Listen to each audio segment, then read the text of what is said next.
ಜನ ಹುಟ್ಟಾಕಿದ್ರು. ಅದು ಕೂಡ 25 ವರ್ಷದಿಂದ ಈ ತರ ಬಿಸಿನೆಸ್ ಒಂದು ಕಲ್ಪನೆ ಇಟ್ಕೊಂಡಿದ್ರಲ್ವಾ, ಆ ವಿಷನ್ ಅದು ಎಕ್ಸ್ಟ್ರಾರ್ಡಿನರಿ. ಆ ವಿಷನ್ ಎಲ್ರಿಗೂ ಬರಲ್ಲ, ವಿಷನರಿ ಲೀಡರ್ಗಳಿಗೆ ಮಾತ್ರ ಬರಕ್ಕೆ ಸಾಧ್ಯ. ಆ ವಿಷನ್ ಅನ್ನು ಹಿಡ್ಕೊಂಡು ಇವತ್ತೇನು ಹುಟ್ಟಾಕಿದ್ರು. ಈ ಮೋದಿ ಕೇರ್ ಸರ್ವಶ್ರೇಷ್ಠ ದಾಖಲೆ ಸೃಷ್ಟಿ ಮಾಡಿದೆ ಅಂತ ಹೇಳ್ಬೋದು. ಪ್ರಪಂಚದಾದ್ಯಂತ ಅತಿ ವೇಗವಾಗಿ ಬೆಳೀತಾ ಇರತಕ್ಕಂಥ ಬಿಸಿನೆಸ್ ಲಿಸ್ಟ್ಗೆ ನಮ್ಮ ಮೋದಿ ಕೇರ್ ಸೇರ್ತಾ ಇದೆ. ಇದೊಂದು ವಿಶೇಷ ಏನು ಅಂತ ಹೇಳಿದ್ರೆ, ಇವತ್ತಿನ ಒಂದು ಮೋದಿ ಕೇರ್ನ ವೈಶಿಷ್ಟ್ಯ ಕಳೆದ 60 ತಿಂಗಳಲ್ಲಿ ನಾವು ಹಿಸ್ಟ್ರಿ ನೋಡಿದಾಗ ಒಂದು 3 ತಿಂಗಳು ಬಿಟ್ರೆ 57 ತಿಂಗಳು ಸತತವಾಗಿ ಗ್ರೋತ್ ಅನ್ನ ಹೊಂದಿರತಕ್ಕಂತಹ ಸಂಸ್ಥೆ ನಮ್ದು ಮೋದಿ ಕೇರ್.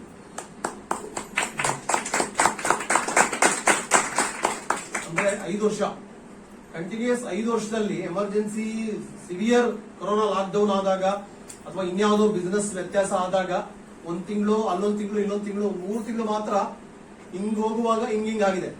ಆದ್ರೆ ಅದು ಬಿಟ್ರೆ 57 ತಿಂಗಳು ಕಂಟಿನ್ಯೂಸ್ ಆಗಿ ಗ್ರೋತ್ ಆಗಿರ್ತಕ್ಕಂಥ ಒಂದು ಸಂಸ್ಥೆ ಇದು. ಪ್ರತಿ ತಿಂಗಳು ಕೂಡ 3 ಲಕ್ಷ ಜನ ಮೋದಿ ಕೇರ್ ಅವಕಾಶನ ಪಡ್ಕೋತಾ ಇದ್ದಾರೆ.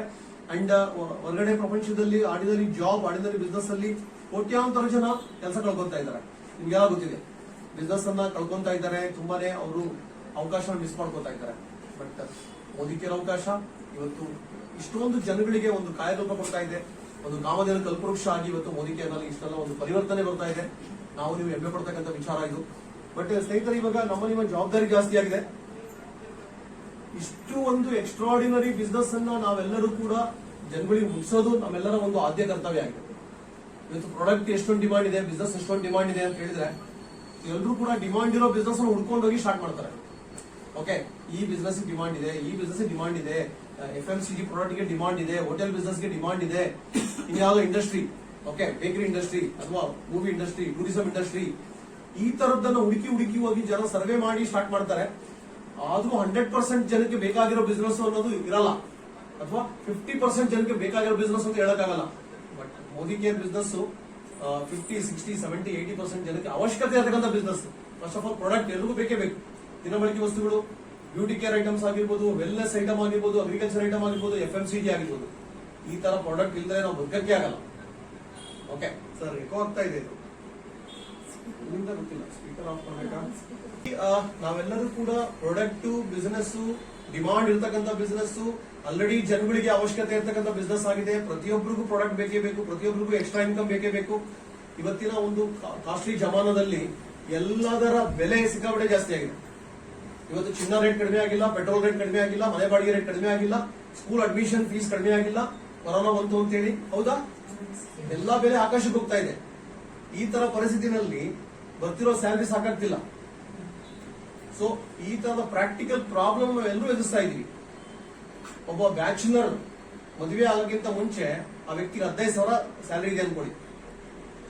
ಮದುವೆ ಆದ್ಮೇಲೆ ಖರ್ಚು ಜಾಸ್ತಿ ಆಗುತ್ತೆ, ಕಡಿಮೆ ಆಗುತ್ತೋ? ಸ್ಯಾಲರಿ ಡಬಲ್ ಕೊಡ್ತಾರೆ ಯಾರಾದ್ರೂ? ಮದುವೆ ಆಗೋಯ್ತು, ಖರ್ಚು ಜಾಸ್ತಿ ಆಗೋಯ್ತು, ತೋಳಿ 30,000 ಅಂತ ಯಾರು ಕೊಡ್ತಾರ? ಇಲ್ಲ. ಓಕೆ, ಇನ್ನೊಂದು ವರ್ಷ 2 ವರ್ಷದಲ್ಲಿ ಒಂದು ಮಗು ಹೊರಗಡೆ ಬರುತ್ತೆ, ಖರ್ಚು ಜಾಸ್ತಿ ಆಯ್ತಾ ಕಡಿಮೆ ಆಯ್ತಾ? ಸ್ಯಾಲರಿ 45,000 ಆಗ್ಬೇಕು, ಆಗಲ್ಲ. ನಿಮ್ಗೆ ಇಷ್ಟ ಇದೆಯೋ ಇಷ್ಟ ಇಲ್ಲ ಗೊತ್ತಿಲ್ಲ, ಮದುವೆ ಆಗಿ 3-4 ವರ್ಷದಲ್ಲಿ 2ನೇ ಮಗು ಹೊರಗಡೆ ಬರುತ್ತೆ. 3 ವರ್ಷದಿಂದ ಒಬ್ಬರಿದ್ದವರು ಈಗ 4 ಜನ ಆಗೋರು, ಹೌದಾ? 60,000 ಸ್ಯಾಲರಿ ಆಗಲ್ಲ, ಹೌದಾ? ಇದೇ ಒಂದು ದೊಡ್ಡ ಚಾಲೆಂಜ್ ಹೊರಗಡೆ. ಪ್ರತಿಯೊಬ್ಬರಿಗೂ ಅತಿ ಅವಶ್ಯಕತೆ ಇರತಕ್ಕಂತ ಒಂದು ಬಿಸ್ನೆಸ್ ಆಗಿ ಹೊರಹೊಮ್ಮಿದೆ. ಸೊ ಈ ತರ ಒಂದು ನಾವೆಲ್ಲರೂ ಕೂಡ ಈ ನೀಡ್ ಏನಿದೆ, ಈ ನೀಡನ್ನ ನೀಡೋದೇ ನಮ್ ಕೆಲಸ, ಈ ಪ್ರಾಜೆಕ್ಟ್. ಓಕೆ, ಜನಗಳಿಗೆ ಬೇಕೇ ಬೇಕಾಗಿದೆ ಬಿಸ್ನೆಸ್, ಜನಗಳಿಗೆ ಹೆಲ್ತ್ ಬೇಕಾಗಿದೆ, ಜನಗಳ ಮೈಂಡ್ ಸೆಟ್ ಚೇಂಜ್ ಆಗ್ಬೇಕಾಗಿದೆ. ಜನಗಳು ಟೈಮ್ ನ ವೇಸ್ಟ್ ಮಾಡ್ತಾ ಇದ್ದಾರೆ. ಇವತ್ತು ಮೋದಿ ಕೇರ್ಗೆ ಬರದೇ ಇದ್ರೆ ಎಷ್ಟೋ ಮಹಿಳೆಯರು ಟಿವಿ ನೋಡ್ತಾ ಇದ್ರು, ಸೀರಿಯಲ್ ನೋಡ್ತಾ ಇದ್ರು, ವಿಡಿಯೋ ಗೇಮ್ ಮಾಡ್ತಾ ಇದ್ರು, ಹರಟೆ ಹೊಡಿತಾ ಇದ್ರು, ನಿದ್ದೆ ಮಾಡ್ತಾ ಇದ್ರು, ಅಷ್ಟೇ ಅಲ್ವಾ? ಇವತ್ತು ಯಾರನ್ನೇ ಕೇಳಿ ಸ್ವಲ್ಪ ಸುಸಂಸ್ಕೃತ ಮಹಿಳೆಯರು, ನಾನು ಟಪೋರೆ ಮಾಡ್ತಾ ಇದ್ದೀನಿ, ಆಂಬೆ ಮಾಡ್ತಾ ಇದ್ದೀನಿ, ಮೋದಿ ಕೇರ್ ಮಾಡ್ತಾ ಇದ್ದೀನಿ, ಹರ್ಬಲೈಫ್ ಮಾಡ್ತಾ ಇದ್ದೀನಿ, ಓರಿಫ್ಲೈ ಮಾಡ್ತಾ ಇದ್ದೀನಿ ಅಂತ ಕೇಳಿರ್ತೀರ, ಹೌದಾ? ಅತಿ ಹೆಚ್ಚು ಮಹಿಳೆಯರು ಇರ್ತಕ್ಕಂಥ ಒಂದು ಬಿಸಿನೆಸ್ ಇದು. 70% ವರ್ಲ್ಡ್ ಅಲ್ಲಿ, ಇಂಡಿಯಾದಲ್ಲಿ 60% ಮಹಿಳೆಯರು ಈ ಬಿಸಿನೆಸ್ ಇನ್ವಾಲ್ವ್ ಆಗಿದ್ದಾರೆ. ತುಂಬಾ ಶ್ರೇಷ್ಠತೆ ಇರ್ತಕ್ಕಂಥ ಒಂದು ಬಿಸಿನೆಸ್. ಈ ಬಿಸಿನೆಸ್ ನ ಒಂದು ಬಹಾದೂರಿ, ಒಂದು ಮಹಾನ್ ಶಕ್ತಿನ ಅರ್ಥ ಮಾಡ್ಕೊಂಡ್ರೆ ನಿಜವಾಗ್ಲೂ ಎಂತಹ ಅದೃಷ್ಟವಂತರಪ್ಪ ನಾವು ನೀವು ಅಂತ ಅನ್ಸುತ್ತೆ. ತಿರುಗಾಟ ಇಲ್ಲ, ಇನ್ವೆಸ್ಟ್ಮೆಂಟ್ ಇಲ್ಲ, ಯಾವ ಎಜುಕೇಶನ್ ಕ್ವಾಲಿಫಿಕೇಶನ್ ಬೇಕಾಗಿಲ್ಲ ನಿಮಗೆ. ಇಂಥ ಸ್ಕಿಲ್ ಬೇಕು ಅನ್ನೋದೇನಿಲ್ಲ. ಓಕೆ, ಇಂಥ ಟೈಮಲ್ಲಿ ಬರಲೇಬೇಕು ಅನ್ನೋದಿಲ್ಲ, ಬಂಡವಾಳ ಹಾಕ್ಬೇಕು ಅಂತೇನಿಲ್ಲ. ಇದು ಯಾವುದು ಇಲ್ದಲೇನೆ ಏನು ಕೋಟಿಗಟ್ಟೆ ಬಂಡವಾಳ ಹಾಕಿರ್ತಾರೆ, ಏನು ಓದಿಬಿಟ್ಟು ಸಾಫ್ಟ್ವೇರ್ ಇಂಜಿನಿಯರ್ ಆಗಿರ್ತಾರೆ ಅಥವಾ ಡಾಕ್ಟರ್ ಆಗಿರ್ತಾರೆ, ಅವ್ರಿಗಿಂತಲೂ 4ರಷ್ಟು 10ರಷ್ಟು 20ರಷ್ಟು 100ರಷ್ಟು ಬೆಳಿಬಹುದು ಅಂದ್ರೆ ಎಂತ ಮಹಾನ್ ಬಿಸ್ನೆಸ್ ಇದು. ಒಬ್ಬ ನಿರುದ್ಯೋಗಿ, ಅವನಿಗೆ ಸಮಾಜದಲ್ಲಿ ಏನು ಬೆಲೆ ಇಲ್ಲ, ಏನು ಗೌರವ ಇಲ್ಲ. ಓಕೆ, ಒಬ್ಬ ನಿರುದ್ಯೋಗಿನ ತಾತ್ಸರ್ವ ಕಾಣ್ತಾರೆ, ಮನೆಯಲ್ಲಿರೋ ಹೆಂಡತಿನೇ ಬೆಲೆ ಕೊಡಲ್ಲ, ಅಪ್ಪ ಅಮ್ಮನೂ ಬೆಲೆ ಕೊಡಲ್ಲ. ಫ್ಯಾಕ್ಟ್ ಇದು, ಹೌದಾ? ಈ ತರ ಪರಿಸ್ಥಿತಿ ಇರುವಾಗ ಒಬ್ಬ ನಿರುದ್ಯೋಗಿ ಸ್ಟ್ರಾಂಗ್ ಆಗಿ ಮೋದಿ ಕೇರ್ ಬಿಸ್ನೆಸ್ ಅನ್ನು ತಗೊಂಡು, ನಿರ್ಧಾರ ತಗೊಂಡು, ಟ್ರೈನಿಂಗ್ ಅಟೆಂಡ್ ಆಗಿ, ನಾಯಕತ್ವ ಗುಣಗಳನ್ನು ಬೆಳೆಸ್ಕೊಂಡು, ಓಕೆ, ಒಂದು ಆಲೋಚನೆ ಬದಲಾಯಿಸ್ಕೊಂಡು ನಿಂತ್ಕೊಂಡ್ರೆ ಆ ವ್ಯಕ್ತಿ ಎಷ್ಟು ಸಾಧನೆ ಮಾಡ್ತಾನೆ ಅಂದ್ರೆ, ಆ ವ್ಯಕ್ತಿಯಿಂದ ಒಬ್ಬ IAS ಆಫೀಸರ್ಗೂ ಅವಕಾಶ ಸಿಗುತ್ತೆ. ಡಾಕ್ಟ್ರು, ಇಂಜಿನಿಯರು, ಲಾಯರು, ಜಡ್ಜು, ಮಿನಿಸ್ಟರ್ಗೂ ಕೂಡ ಅವಕಾಶ ಸಿಗುತ್ತೆ. ಒಬ್ಬ ನಿರುದ್ಯೋಗಿ ಮೋದಿ ಕೇರ್ ಸ್ಟಾರ್ಟ್ ಮಾಡಿದ್ದಾರೆ. ಮೋದಿ ಕೇರ್ ಸ್ಟಾರ್ಟ್ ಮಾಡಿದ ನಿರುದ್ಯೋಗಿ ಅಲ್ಲ, ಅವನು ಬಿಸ್ನೆಸ್ ಓನರ್, ಆಂಟರ್ಪ್ರೂನರ್, ಬಿಸ್ನೆಸ್ ಮ್ಯಾಗ್ನೆಟ್ ಅವನು. ಎಂತ ತಾಕತ್ತಿದೆ ನೋಡಿ ನಮ್ಮ ನಿಮ್ಮ ಮೋದಿ ಕೇರ್ಗೆ, ಇದೆಯಾ ಇಲ್ವಾ?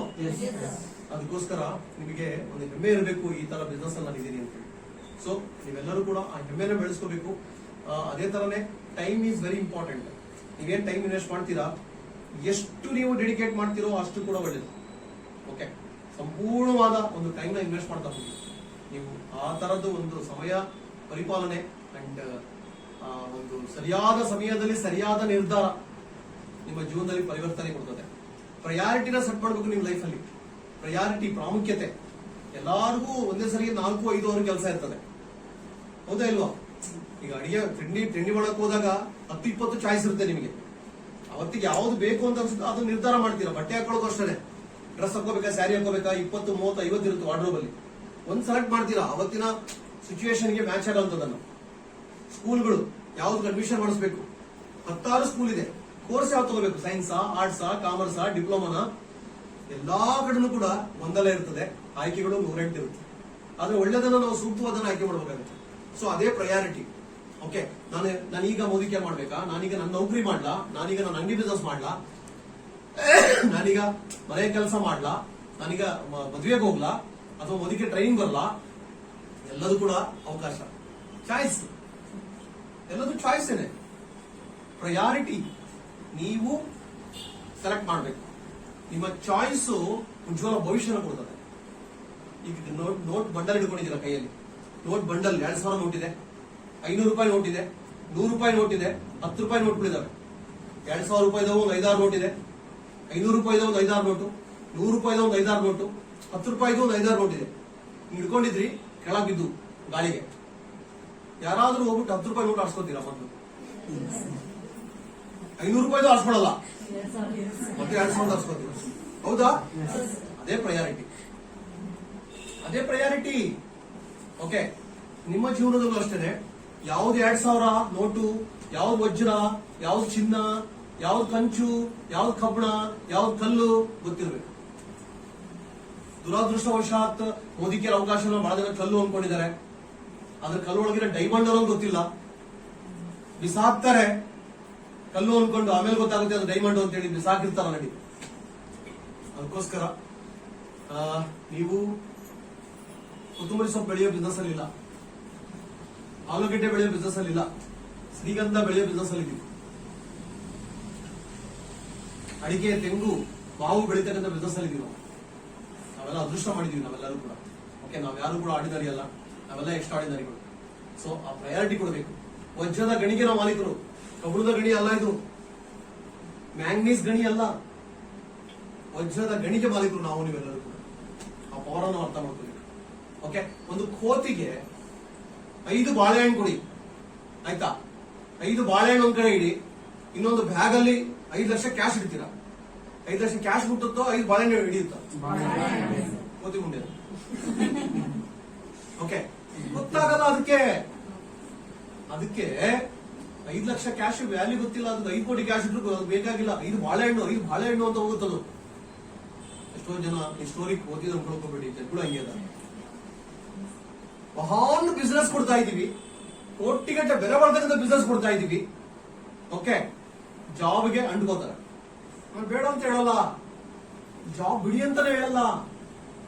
ಆದ್ರೆ ಯಾಕೆ ದೊಡ್ಡ ಆಲೋಚನೆ ಮಾಡಬಾರ್ದು? ಇಲ್ಲಿ ಬಿಸ್ನೆಸ್ ಇದೆಯಲ್ಲ ಮೋದಿ ಕೇರು, ಇದು ಕೋಟಿಗಟ್ಟಲೆ ಬೆಲೆ ಬಾಳುತ್ತೆ. ಇದು ಪಾರ್ಟ್ ಟೈಮ್ ಅಲ್ಲಿ ಸೀರಿಯಸ್ ಮಾಡ್ತೀನಿ ಆಮೇಲೆ ಫುಲ್ ಟೈಮ್ ಬರ್ತೀನಿ ಅನ್ನೋ ಒಂದು ಮೆಂಟಾಲಿಟಿ ಅಪ್ಗ್ರೇಡ್ ಆಗಲ್ವಲ್ಲ, ಅದಕ್ಕೆ ನನಗೆ ಬೇಜಾರಾಗಲ್ಲ. ಮೋದಿ ಕೇರ್ನ ಸೆಲೆಕ್ಟ್ ಮಾಡಿದ್ರೆ 100 ಜನಕ್ಕೆ ಜಾಬ್ ಕೊಡ್ಬೋದಲ್ರಿ, 1000 ಜನಕ್ಕೆ ಜಾಬ್ ಕೊಡ್ಬೋದು. ನಿಮ್ ಜಾಬ್ ಹಿಡ್ಕೊಂಡ್ರೆ ನೇತಾಡಿದ್ರೆ ಏನು ಇಲ್ಲ ಲೈಫಲ್ಲಿ. Okay, you should never be the job seeker, you should always be the job provider. Okay, job provider ನಾವು ನೀವು ಆಗ್ಬೇಕಾಗಿದೆ, ಜಾಬ್ ಹುಡುಕೋರಲ್ಲ. ಜಾಬ್ ಹುಡುಕೋರಿಂದ ದೇಶದಲ್ಲಿ ಅಲ್ಲೋಲ ಕಲ್ಲೋಲ ಆಗುತ್ತೆ, ದಾರಿದ್ರ್ಯ ಹೆಚ್ಚಾಗುತ್ತೆ, ಆರ್ಥಿಕ ಪರಿಸ್ಥಿತಿ ಹದೋಗತಿಗೆ ಹೋಗುತ್ತೆ. ಆದ್ರೆ ಜಾಬ್ ಪ್ರೊವೈಡರ್ ಇದಾರಲ್ಲ, ಅವರು ರಕ್ಷಣೆ ಮಾಡ್ತಾರೆ. ಅವ್ರು ಯಾವ ಸೈನಿಕರಿಗೂ ಕಡಿಮೆ ಇಲ್ಲ ಅವರು. ಓಕೆ, ಹಾಗಾಗಿ ನಾವೆಲ್ಲರೂ ಕೂಡ ನಮ್ಮ ಈ ಭೂಮಿ ಋಣ ತೀರಿಸಬೇಕು. ಸೈನಿಕರ ಋಣ ತೀರಿಸಬೇಕು ಅಂದ್ರೆ ಸ್ವತಂತ್ರಕ್ಕೋಸ್ಕರ ಅವ್ರ ಜೀವನ ಮುಡುಪಾಗಿಟ್ಟು ಅವರು ಪ್ರಾಣತ್ಯಾಗ ಮಾಡಿದ್ರಲ್ಲ, ಭಗತ್ ಸಿಂಗ್ ಅಂತವ್ರು, ಸುಭಾಷ್ ಚಂದ್ರ ಬೋಸ್ ಅಂತವ್ರು, ಮಹಾತ್ಮ ಗಾಂಧಿ ಅಂತವ್ರು, ಅವ್ರ ಋಣ ತೀರ್ಸಕ್ಕಾಗಲ್ಲ ನಮ್ಮಿಂದ. 1% ಋಣ ತೀರ್ಸಕ್ಕಾಗಲ್ಲ. ಯಾವ ತರ ತಾಯಿ ಋಣ ತೀರ್ಸಕ್ಕಾಗಲ್ಲ, ತಂದೆ ಋಣ ತೀರ್ಸಕ್ಕಾಗಲ್ಲ, ಗುರುಗಳು ಋಣ ತೀರ್ಸಕ್ಕಾಗಲ್ಲ, ಅದೇ ತರ ಇವ್ರು ಕೂಡ ಒಂದು ಪ್ರಾಣತ್ಯಾಗ ಮಾಡಿದಾರಲ್ಲ, ಅವ್ರ ಋಣ ತೀರ್ಸಕ್ಕಾಗಲ್ಲ. ಕಿಂಚಿತ್ತಾದ್ರೂ ಇದನ್ನ ಅರ್ಥ ಮಾಡ್ಕೊಂಡು ನಾನು ಕೂಡ ಕಾಂಟ್ರಿಬ್ಯೂಷನ್ ಮಾಡ್ತೀನಿ, ಸೇವೆ ಮಾಡ್ತೀನಿ ಅಂತ ಹೊರಟ್ರೆ ಪ್ರಪಂಚದ ಯಾವ ಶಕ್ತಿಯೂ ನಿಮ್ಮನ್ನು ತಡೆಯಕ್ಕಾಗಲ್ಲ. ಓಕೆ, ಹಾಗಾಗಿ ನಿಮ್ಮ ಒಂದು ಜವಾಬ್ದಾರಿ ಏನು ಅಂತ ಅರ್ಥ ಮಾಡ್ಕೊಳ್ಳಿ.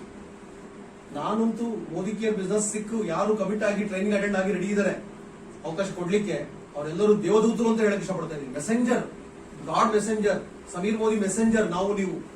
ಯಾಕೆ ಗೊತ್ತಾ?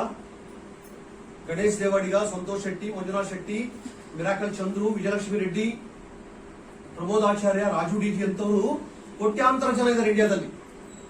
ಇನ್ನೇನು ಬರ್ಬೇಕಷ್ಟೇ ಅವರು. ನಾನು ನೀವು ಮಾಡೋ ಹೋಮ್ ಮೀಟಿಂಗು ಡೆಮೋದಲ್ಲಿ ಪರಿವರ್ತನಲ್ಲಿ ಅವರು ಜನ್ಮ ತಾಳ್ತಾರೆ. ಇದೇ ಹೆಸರು ಇರಬೇಕು ಅಂತೇನಿಲ್ಲ, ಬೇರೆ ಬೇರೆ ಹೆಸರಿನವ್ರು ಬರ್ತಾರೆ. ಆದ್ರೆ ನಾವು ನೀವು ಎಫರ್ಟ್ ಆಗ್ತಾಗ ಬರ್ತಾರೆ. ಅದು ಬಿಟ್ಟು ಇವತ್ತು ಒಂದಿನ ನಾನು ಮನೆಯಲ್ಲೇ ಮಲ್ಕೋತೀನಿ, ಟಿವಿ ನೋಡ್ತೀನಿ, ಓಕೆ, ನಾನು ವಿಡಿಯೋಗೆ ಮಾಡ್ತೀನಿ, ನಿದ್ದೆ ಬಿಡ್ತೀನಿ ಅಂತ ಹೊರಟ್ರೆ 4 ಹೋಮ್ ಮೀಟಿಂಗ್ ಮಾಡಿಲ್ಲ ಅಂದ್ರೆ 4 GBD ಮಿಸ್ ಆಗುತ್ತೆ. ಓಕೆ, 4 ದೊಡ್ಡ ಟೀಮ್ ಹುಟ್ಟಿಗೆ ಕಾರಣ ಆಗ್ತಿದ್ರಿ, ಅವರು ಹುಟ್ಟಿಗೆ ಕಾರಣ ಆಗ್ಲೇ ಇಲ್ಲ. ಯಾಕೆಂದ್ರೆ ಟೈಮ್ ವೇಸ್ಟ್ ಮಾಡಿದ್ರಿ, ನೀವು ಟಿವಿ ನೋಡಿದ್ರಿ, ನಿದ್ದೆ ಹೊಡೆದ್ರಿ, ಶಾಪಿಂಗ್ ಹೋದ್ರಿ, ವಿಡಿಯೋಗೆ ಮಾಡಿದ್ರಿ. ಅದೇ 4 ಡೆಮೋ 4 ಹೋಮ್ ಮೀಟಿಂಗ್ ಮಾಡಿದ್ರೆ ಒಂದೊಂದ್ ಕಡೆ 5-6 ಜನ 8 ಜನ ಸೇರ್ಕೊಂಡು ಒಬ್ರು ಇಬ್ರು 3-4 ಜನ ಅಲ್ಲಿ ಲೀಡರ್ ಹುಟ್ಟಿದ್ರು. ಹಾಗೆ ಅದಕ್ಕೋಸ್ಕರ ನೀವುಗಳು ಇಡುವ ಹೆಜ್ಜೆ ದಾಪುಗಾಲಾಗಿರುತ್ತೆ. ಓಕೆ, ಹಾಗಾಗಿ ನೀವುಗಳು ನಿಮ್ಮ ಒಂದು ಇನ್ವಾಲ್ವ್ಮೆಂಟ್ ಯಾವ ತರ ಕೊಡಬೇಕು ಅಂದ್ರೆ, ನಾನು ಮಾಡುವ ಬಿಸ್ನೆಸ್ ಎಕ್ಸ್ಟ್ರಾರ್ಡಿನರಿ ಬಿಸ್ನೆಸ್, ಇದು ಬಿಗ್ಗಿಂಗ್ ಬಿಸ್ನೆಸ್ ಅಲ್ಲ, ಇದು ಸೆಲ್ಲಿಂಗ್ ಬಿಸ್ನೆಸ್ ಅಲ್ಲ, ಇದು ಸ್ಕೀಮ್ ಅಲ್ಲ. ತುಂಬಾ ಜನ ಅಪಾರ್ಥ ಮಾಡ್ಕೊಂಡಿದ್ದಾರೆ, ತುಂಬಾ ಜನ ಮಿಸ್ಅಂಡರ್ಸ್ಟ್ಯಾಂಡಿಂಗ್ ಮಾಡ್ಕೊಂಡಿದ್ದಾರೆ. ಆ ತರ ಬಿಸ್ನೆಸ್ ಅಲ್ಲ ಇದು. ಓಕೆ, ಯಾವ್ದಾದ್ರು ವ್ಯಕ್ತಿಗೆ ನೀವು ಲಡ್ಡು ಕೊಡ್ತೀರಾ, ತಗೊಳಪ್ಪ ತಿನ್ನು, ಪ್ರೀತಿಯಿಂದ ಕೊಡ್ತೀರಾ. ಅವ್ರು ಹೇಳ್ತಾರೆ ನಾನು ಡಯಾಬಿಟೀಸ್, ಒಳಗಡೆ ಶುಗರ್ ಸ್ಟಾಕ್ ಇದೆ, ನೀವು ಕೊಡುವ ಲಡ್ಡು ಬೇಡ ಅಂತಾರೆ. ಇನ್ನೊಬ್ಬರಿಗೆ ಲಡ್ಡು ಕೊಡ್ತೀರಾ, ಓಕೆ, ಅವ್ರು ಹೇಳ್ತಾರೆ ಈಗ ತಾನೇ ಊಟ ಮಾಡಿದೀನಿ, ಹೋಳಿಗೆ ಒಬ್ಬಟ್ಟು ಊಟ ಮಾಡಿದೀನಿ, ಇಲ್ಲಿವರೆಗೂ ಬಂದಿದೆ, 4 ಹೋಳಿಗೆ ನಾನು ಬ್ಯಾಟಿಂಗ್ ಮಾಡಿದೀನಿ, ನಿಮ್ಮ ಲಡ್ಡು ಬೇಡ ಅಂತಾರೆ. ಇಬ್ರು ಕೂಡ ಲಡ್ಡುನ ರಿಜೆಕ್ಟ್ ಮಾಡಿದ್ರು. ಯಾಕೆ? ಒಬ್ರು ಶುಗರ್ ಪೇಷಂಟ್, ಇನ್ನೊಬ್ರು ಊಟ ಮಾಡಿದೀನಿ ಅಂತ ಹೇಳಿ. ಅವರಿಬ್ರಿಗೂ ಕೂಡ ನೀವು ತಿರುಪತಿ ಲಡ್ಡು ಕೊಡ್ತೀರಾ, ಪ್ರಸಾದ ಲಡ್ಡು ಬೇಡ ಅಂತಾರ? ಖುಷಿಯಾಗಿ ಸ್ವೀಕಾರ ಮಾಡ್ತಾರೆ. ದೈವತ್ವ ಭಾವನೆಯಿಂದ ದೇವರಿಗೆ ಥ್ಯಾಂಕ್ಸ್ ಹೇಳಿ, ನಿಮಗೆ ಥ್ಯಾಂಕ್ಸ್ ಹೇಳಿ, ಪೂಜ್ಯ ಭಾವನೆಯಿಂದ ಸ್ವೀಕಾರ ಮಾಡ್ತಾರೆ. ಹೌದಾ? ಅವರಿಬ್ರು ಮೊದಲು ರಿಜೆಕ್ಟ್ ಮಾಡಿದವರು ಈಗ ರಿಜೆಕ್ಟ್ ಮಾಡಲ್ಲ. ಓಕೆ, ಯಾವ ತರ ಆ ಒಂದು ತಿರುಪತಿ ಲಡ್ಡುನ ಸ್ವೀಕಾರ ಮಾಡ್ತಾರೆ, ಹಾಟ್ಲಿ ಧನ್ಯವಾದ ಹೇಳ್ತಾರೆ, ಅದೇ ತರ ಮೋದಿ ಕೇರ್ ಅವಕಾಶ ಇವತ್ತು ಕಾಮಧೇನು ಕಲ್ಪವೃಕ್ಷ ಆಗಿದೆ. ಸಿಂಪಲ್ ಆಗಿ ಹೇಳ್ಬೇಕು ಅಂದ್ರೆ ಆಕ್ಸಿಜನ್ ಕೇಳಕ್ ಇಷ್ಟಪಡ್ತಾ ಇದೀವಿ. ಹೌದಾ? ಆಕ್ಸಿಜನ್ ಆಗಿದೆ ಮೋದಿ ಕೇರ್. ಅದನ್ನ ನಾವು ನೀವು ಅರ್ಥ ಮಾಡ್ಕೊಳ್ಬೇಕಾಗಿದೆ. ಓಕೆ, ಎಷ್ಟು ಸ್ಟೋರಿ ಕೇಳ್ತಾ ಇದೀವಿ, ಎಷ್ಟು ಸಕ್ಸಸ್ ಸ್ಟೋರಿ ಕೇಳ್ತಾ ಇದೀವಿ ನಾವು ನೀವು. ಗಣೇಶ್ ದೇವಡಿಗೆ ಹೇಳ್ತಾ ಇದ್ದ, ಸರ್ ಆ ಕಾಲಕ್ಕೆ ಹೆಂಗ್ ನಂಬಿದ್ರಿ ಸರ್ ನೀವು ಮೋದಿ ಕೇರ್ನ? ಒಂದು ಬೈಕ್ ತೋರ್ಸಕ್ ಆಗ್ತಿರ್ಲಿಲ್ಲ, 10,000 ರೂಪಾಯಿ ಚೆಕ್ ತೋರ್ಸಕ್ ಆಗ್ತಿರ್ಲಿಲ್ಲ, ಒಂದ್ ಸಣ್ಣ ಕಾರು BMW ಆಡಿ ಜಾಬರ್ ಬಿಡಿ ಸರ್, ಒಂದ್ ಸ್ಯಾಂಟ್ರೋ ಕಾರ್ ತೋರ್ಸಕ್ ಆಗ್ತಿರ್ಲಿಲ್ಲ. ಹೆಂಗ್ ಸರ್ ನಂಬಿದ್ರಿ ನೀವು? ದೊಡ್ಡ ಸಲೂಟ್ ನಿಮಗೆ ಅಂತ. 22 ವರ್ಷದಿಂದ ಬರಡು ಭೂಮಿ ಮೋದಿ ಕೇರ್. ಯಾರಿಗೂ 10,000 ರೂಪಾಯಿ ಚೆಕ್ ಬರ್ತಿರ್ಲಿಲ್ಲ ಆ ಕಾಲಕ್ಕೆ. ಲೀಗಲ್ ಸಪೋರ್ಟ್ ಇರಲಿಲ್ಲ, ಕಾನೂನು ಸಪೋರ್ಟ್ ಇರಲಿಲ್ಲ, ಗೌರ್ಮೆಂಟ್ ಪರಿಭಾಷೆ ಇರಲಿಲ್ಲ, ಆ ಟೈಮಲ್ಲಿ ಅಚೀವ್ಮೆಂಟ್ ಇರಲಿಲ್ಲ, ಸಕ್ಸಸ್ ಸ್ಟೋರಿ ಇರಲಿಲ್ಲ. ಯಾರ್ದಾದ್ರೂ 5,000 ರೂಪಾಯಿ ಚೆಕ್ ಬಂದ್ರೆ ದೊಡ್ಡ ಹಬ್ಬ. 5,000 ಚೆಕ್ ಕೊಂತಿದ್ವಿ. ಈಗ 5 ಲಕ್ಷ, ಮುಚ್ಚಪ್ಪ ಸಾಕು ನೀವು ಎತ್ತಿಡೋ ಹೋಗ್ಲಿ ಅಂತ ಹೇಳ್ತೀವಿ. ಕಾಮನಿಗೆ 5 ಲಕ್ಷ ತಿಂಗಳಿಗೆ. ವಾವ್, ಎಂತೆಲ್ಲ ಕಾರ್ಗಳು. ಇಷ್ಟೆಲ್ಲ ಪರಿವರ್ತನೆ, ಇಷ್ಟೆಲ್ಲ ಮಹಾನ್ ಸಾಧನೆ ಮೋದಿ ಕೇಂದ್ರ ಆಗ್ತಾ ಇದೆ. ಹಾಗಿದ್ದಾಗ ನಾವುಗಳು ಯಾವ ತರ ಇನ್ವಾಲ್ವ್ ಆಗಬೇಕು, ಓಕೆ, ಯಾವ ತರ ಎಕ್ಸ್ಟ್ರಾರ್ಡಿನರಿ ಕಮಿಟ್ಮೆಂಟ್ ಕೊಡಬೇಕು ಅದನ್ನ ನಾವೇ ಡಿಸೈಡ್ ಮಾಡಬೇಕು. ನಮ್ಮ ಕಮಿಟ್ಮೆಂಟ್ ಇಂದ ನಾವು ಏನ್ ಬೇಕಾದ್ರೂ ಸಾಧನೆ ಮಾಡಬೇಕು. ಓಕೆ, ಅದಕ್ಕೋಸ್ಕರ ಈಗ ನಾವೆಲ್ಲರೂ ಕೂಡ ಒಂದು ಮುಂದಿನ ಮಹಾನ್ ಲೆವೆಲ್ಗೆ ಜಂಪ್ ಆಗ್ಬೇಕು ಅಂತ ಹೇಳಿದ್ರೆ ನಿಮ್ಮ ಜವಾಬ್ದಾರಿ ಸಿಕ್ಕಾಪಟ್ಟೆ ಜಾಸ್ತಿ. ಓಕೆ, ಸಿಂಪಲ್ ಎಕ್ಸಾಂಪಲ್, ಈಗ ಒಬ್ಬ ಭಕ್ತನ ಜೊತೆ ಓಕೆ ದೇವರು ಚರ್ಚೆ ಮಾಡ್ತಾ ಇರ್ತಾರೆ. ಭಕ್ತ ದೇವರಿಗೆ ಹೇಳ್ತಾನೆ, ಓಕೆ, ಸೊ ಏನು ಚರ್ಚೆ ಆಗ್ತಾ ಇದೆ ಅಂತ ಹೇಳಿದ್ರೆ,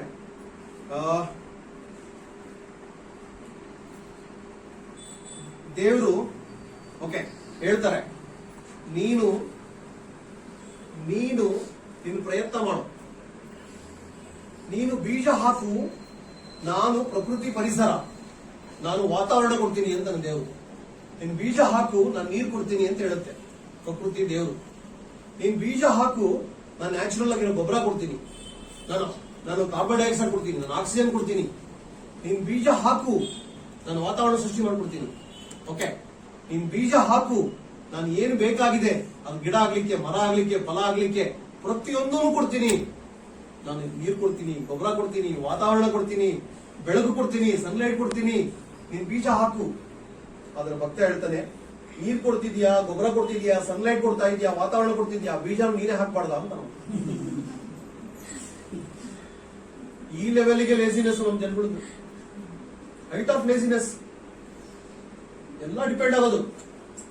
ಓಕೆ, ಎಲ್ಲ ನೀವೇ ಮಾಡಿ, ಅಪ್ಲೈನಿಗೆ ಹೇಳೋದು ಅಥವಾ ಅಪ್ಪ ಅಮ್ಮನಿಗೆ ಹೇಳೋದು ಯಾವುದು ವರ್ಕ್ ಆಗಲ್ಲ. ಸಮೀರ್ ಸರ್ ಎಂತಹ ಒಂದು ಸ್ಟೆಪ್ ತಗೊಂಡಿದ್ದಾರೆ.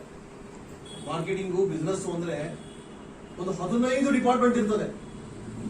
ಓಕೆ, ರಿಕ್ರೂಟ್ಮೆಂಟ್ ಇಂದ ಹಿಡಿದು, ರಿಜಿಸ್ಟ್ರೇಷನ್ ಇಂದ ಹಿಡಿದು ಬೇರೆ ಬೇರೆ department, IT department, warehousing ಆಗಿರ್ಬೋದು, stock point, manufacturing, customer service, promotion, marketing. ಇದರಲ್ಲಿ ನಾವು ಮಾಡ್ತಿರೋದು ಬರೀ ಪ್ರಮೋಷನ್, ಮಾರ್ಕೆಟಿಂಗ್ ಒಂದೇನೆ.